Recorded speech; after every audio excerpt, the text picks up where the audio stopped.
Hello বন্ধুরা, আজ ৫ জানুয়ারি সোমবার। চলুন শুরু করি আজকের বরাক উপত্যকা তথা সমগ্র আসামের গুরুত্বপূর্ণ সংবাদগুলি দিয়ে। মুখ্যমন্ত্রী doctor Himanta Biswa Sarma ration card গ্রাহকদের জন্য সুখবর ঘোষণা করেছেন।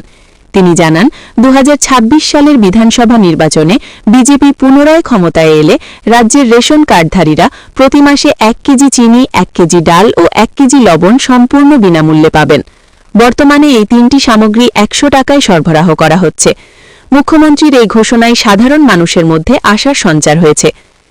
রাজ্যে উচ্ছেদ অভিযান অব্যাহত থাকবে বলে জানান মুখ্যমন্ত্রী।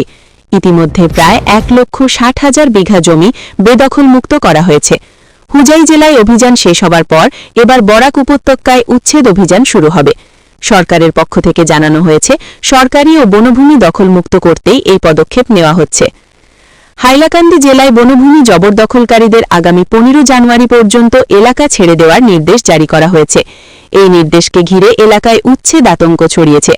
বুলডোজার অভিযান শুরু হতে পারে এই আশঙ্কায় বহু পরিবার আগেভাগেই নিজ উদ্যোগে ঘরবাড়ি ছেড়ে নিরাপদ আশ্রয়ে চলে যাচ্ছেন। প্রশাসন পরিস্থিতি নিয়ন্ত্রণে রাখতে নজরদারি বাড়িয়েছে। সাধারণ মানুষের সুবিধার্থে অসম পুলিশ একটি বিশেষ হোয়াটসঅ্যাপ নম্বর চালু করেছে। চুরি, ডাকাতি বা দুর্নীতির অভিযোগ সরাসরি পুলিশকে জানাতে ৭০৮৯-৮৯-০০-৯৭৭ নম্বরে যোগাযোগ করা যাবে। অভিযোগের সঙ্গে ছবি বা ভিডিও পাঠানোর ব্যবস্থা রাখা হয়েছে। অপরাধ দমনে জনগণের সক্রিয় সহযোগিতা নিশ্চিত করতেই এই উদ্যোগ নেওয়া হয়েছে। নতুন বছরের শুরুতেই আসামে ৯১টি প্রাথমিক বিদ্যালয় একত্রীকরণের নামে বন্ধ হয়েছে।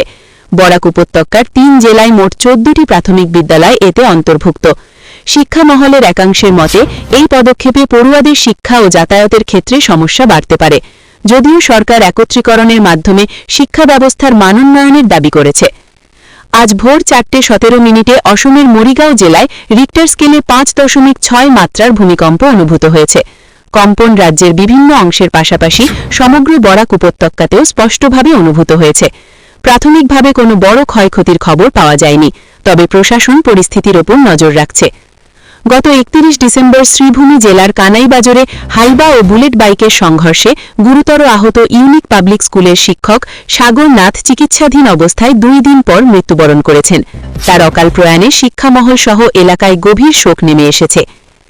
আগামী ৩ মার্চ ২০২৬-এ ভারতের আকাশে বছরের প্রথম পূর্ণগ্রাস চন্দ্রগ্রহণ ব্লাড মুন হিসেবে দৃশ্যমান হবে। ধর্মীয় রীতি অনুসারে অন্ধ্রপ্রদেশের তিরুপতি মন্দির প্রায় ১০ ঘণ্টা বন্ধ রাখার সিদ্ধান্ত নিয়েছে। পশ্চিম কাটিগড়ার আমতলা বাজার সংলগ্ন চণ্ডীনগরে বিদ্যুতের শর্ট সার্কিট থেকে ভয়াবহ অগ্নিকাণ্ডে ৩ ভাই সহ একটি ঘর পুড়ে গেছে। ক্ষয়ক্ষতির পরিমাণ কয়েক লক্ষ টাকা বলে ধারণা করা হচ্ছে। এদিকে পৃথক এক অভিযানে জাল নোট সহ একটি বাংলাদেশি মহিলা ও ২ ভারতীয় যুবককে গ্রেফতার করেছে নিরাপত্তা বাহিনী। ধৃতদের কাছ থেকে বিপুল পরিমাণ জাল মুদ্রা উদ্ধার করা হয়েছে। আগামী জানুয়ারিতে হাওড়া গুয়াহাটি রুটে বন্দে ভারত স্লিপার এক্সপ্রেস চালু হতে চলেছে। ১৬টি কোচের এই ট্রেনে 3A, 2A ও 1A সুবিধা থাকবে। হাওড়া থেকে বাঙালি খাবার, গুয়াহাটি থেকে অসমিয়া খাবার পরিবেশন করা হবে। আরামদায়ক বার্থ, উন্নত সাসপেনশন ও আধুনিক নিরাপত্তা ব্যবস্থা থাকবে।